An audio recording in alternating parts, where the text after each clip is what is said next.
And we do, of course, have rolling lobby, so we'll be hopping into the action at some point or another as games are developed.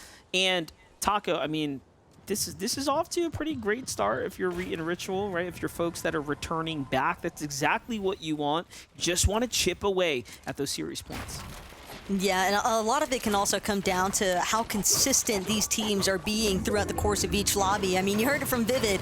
Muzz and Paper didn't necessarily have the greatest consistency that they would have hoped for as far as the end games were concerned, but Visxals and Braydz, in the last lobby that we were just watching them, not the greatest start. So the adaptation here, trying to flip it around. Meanwhile, Bugha just absolutely annihilating Karma from the side angle, and Karma wants to try and escape, but you can see Agers tossing out that waterbending Mythic, applying so much pressure onto Fallen and Karma. Karma will manage to get his shield back up, but Bugha just so aggressive, jumping into these players' boxes. Zero concern, knows that he's got his duo to back him up if anything goes south, but that doesn't seem the case.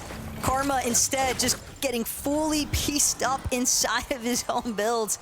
Bugha will have to get the revive onto Agers, but it's just such an aggressive approach by this duo. Jumps him up to 3 eliminations. And honestly, it wasn't even just aggression. It was just pure outplay. The fake out right here for Bugha to dive onto Fallen. He didn't even see it coming. It was likely pretty much chaos in the communications there, if I had to guess, as Bugha faked as if he was pushing Karma and then turned right onto Fallen. Just exceptional play from him.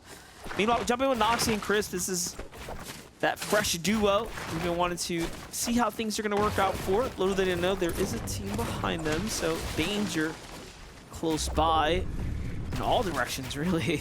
Yeah, like a triangle of doom. But Crisp and Noxy certainly on high alert. Situational awareness, bound to build when you're watching shots whiz by you. Just probably happy that their shields are still intact, considering how many teams are actually surrounding them towards that Lavish Lair area. But at Pleasant Piazza, Snacky and Sanito, they've already managed to secure 3 eliminations as well. And a nice body tag to boot. That sniper shot from Snacky, definitely going to let the team that they were shooting at know exactly where they're at, but the damage has already been done. The surge has already been acquired, and that seems to be really all Snacky and Sanita were after in the first place. Yeah, and I don't even know if they really need it. They have a good amount of eliminations in comparison to some of these other duos that are trying to get situated right now.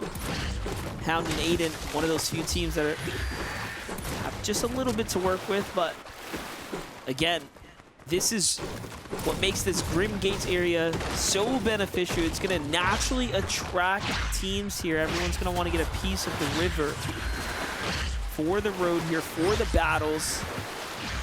You know, more often than not, you kind of save it for as long as possible. Eden and Hound is a great spot to get into right here, where they can recycle all of the stone here. Have a nice strong fortress to wait things out for a second. Meanwhile, Sprite and Shore secured the Rift Island here. 3 bananas in the inventory, so Shore's got plenty of heals right now. Hard decision to make here. It's interesting, though, seeing the dynamic in terms of where teams are actually gathering on the map and the way that it shifts depending on who's in what lobby. And granted, again, like we've been mentioning, rolling lobby format, you never really know what teams you're going to get inside of your match.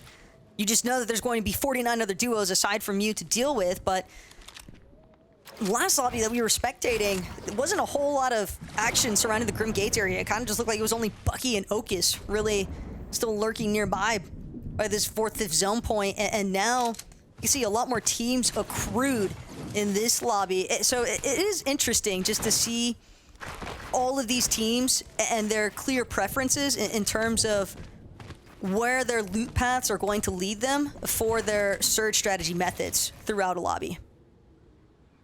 I wonder what Blinds is thinking here. I was like, is this his base? Is it not? Like, why is he sizing up his own tower when you have a duo right to the side there? He was probably second guessing whether or not it was hijacked or not. But Bugha and Agers clearly catch sounds there, so now they know things are occupied all around them. And Not sure they're going to want to pick a fight here, as there is a lot of congestion happening at once, but that duo is split apart, so they're far apart. Yeah, I gotta be very careful.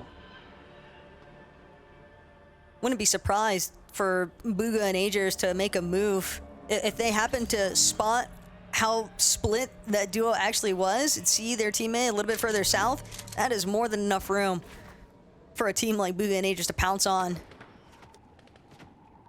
But again, action just continuing to collect here at Grim Gate. And there are a lot of teams trying to take full advantage of these underworld dashes and just some of the natural coverage that Grim Gate can provide in the first place. Yeah, Grim Gate pushing its way outside the zone, so T-Row and Chaos Gamer are going to have to get a move on it. Meanwhile, Bugha and Agers, we talked about that player being so isolated. If they caught the info, they might have made a move on it. It does seem like they did spring right into action, but doesn't seem like they were successful just yet. Surge turns on, the damage is revealed to the lobby, and you can see just how well ahead Agers and Bugha are doing it. Surely they're somewhere near the top of overall damage done this game already. That's pretty hard to beat when you already have 3 eliminations. Stolen Milk and Cinex. Cinex trying to get a cheeky window peek onto Etzo and Atypical. Another team that is definitely not struggling for Surge by any means. 669 above, and position hold up just a little bit inside edge of zone, but again, a lot of congestion starting to really pool on this east side of the zone. Just prime opportunities here for Stolen Milk and Cinex to try and gather either additional tags or just eliminations in general. You can never stockpile your resources enough. Ooh, Skittle HD gonna be taken down there to the hands of H-Cube, and Croup classic jump into the fight here. This is a melting pot worth of players, and Croup needs this. I just realized they're below the Surge. All of the teams here actually might be. So this is a very, very scrappy fight for the teams. No time to waste here. No moment to spare. H-Cube fends off perfectly there, and Fago and H-Cube do just enough to find themselves above the Surge, and he actually demolished Regs, Classic, and Croup. So they are the team that comes out on top. They're rewarded with the 4 eliminations, by the way, none of them getting taken by the opponents there. Well played for them to hold defensively and win that one out. That's so tough for Regs and Skittle, too. Regs, she's done a pretty excellent job. Didn't actually make it through round 4, but trying to shift things up here today. Really excited to see what happens with her debut in Major 2 alongside her duo Skittle. Hopefully the next lobby maybe shifting up a little bit better for them. But that's always going to be on the back of the mind for a lot of these teams competing here today, MDF. It's trying to remember that you want to lock down some good placements for those series points on the leaderboard, but again, you don't want to get too caught up in it that you're focusing so much so on that you start to overthink your gameplay. Yeah, I always say the worst games are the ones where you stay alive for right around that 10 to 15 minute mark and you earn nothing for it. Those are the hugest setbacks, because you just start committing so much of your queue time away to a round. Ooh. But it was Snacky and Snetto right now. The team that we did see, of course, set themselves up with the 3 inlims and the tags. Snacky is continuing to find him pixels away from what could have been a huge headshot snipe for him.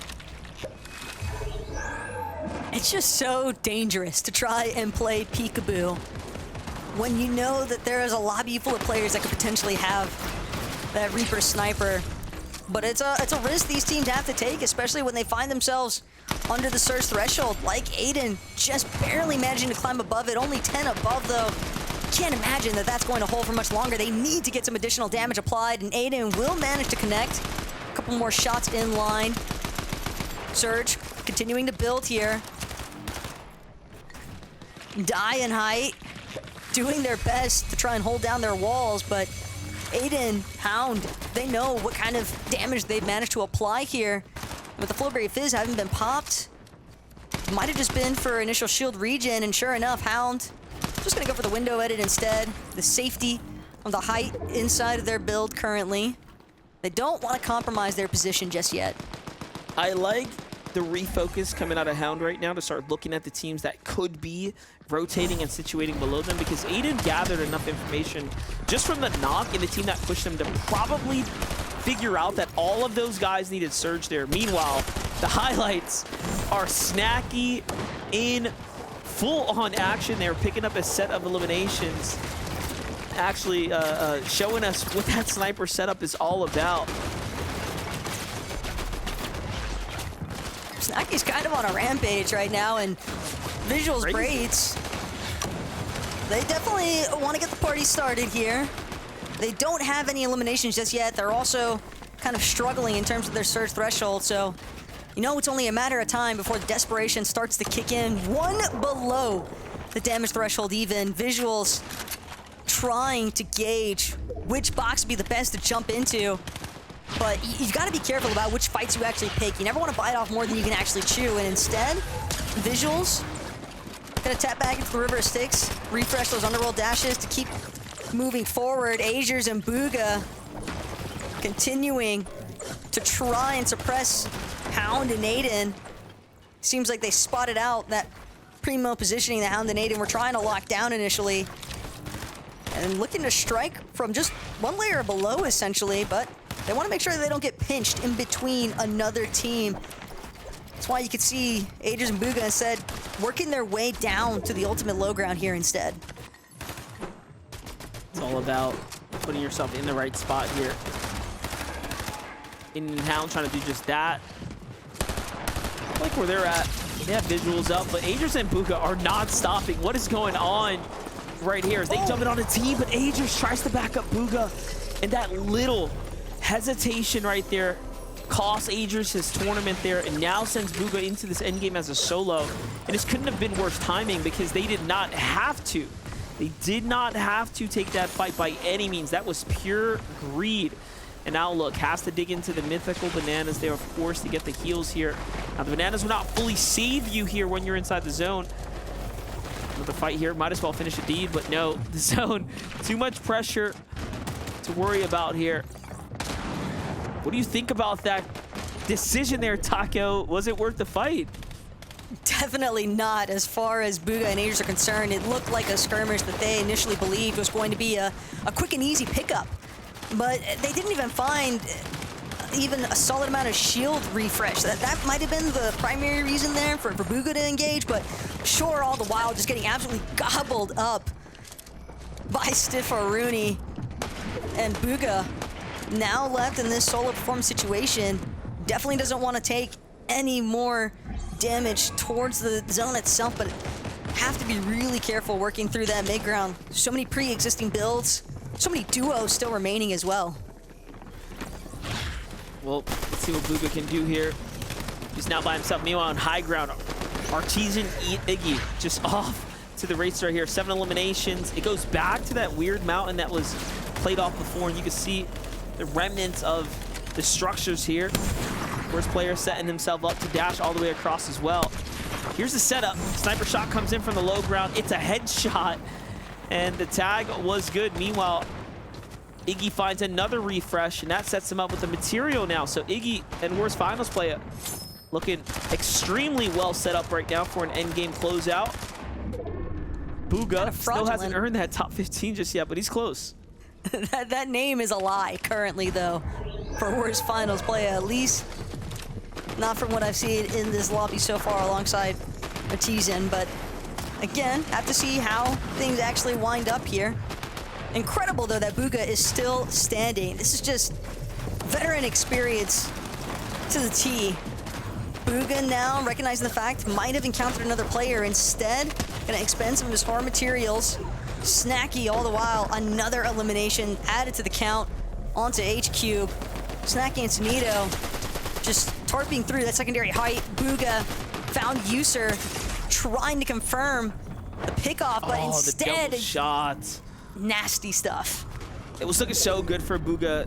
It was effortlessly flowing through the end game right there, building perfectly. Everything was looking so well for a second there. Meanwhile, Visxals and Braydz from mid-ground layers down this weird mountain, and all of a sudden now finding finally their first sets of eliminations here. They needed these points. The placement points are great, but you're going to need a lot more than that if you want to jump up in the series points here and get comfortable. This is what Iggy and company are doing right now. Really putting on a show. Snacky finally feels a little bit of the pressure. What? Back onto him, and it's a singular HP. He's in the game.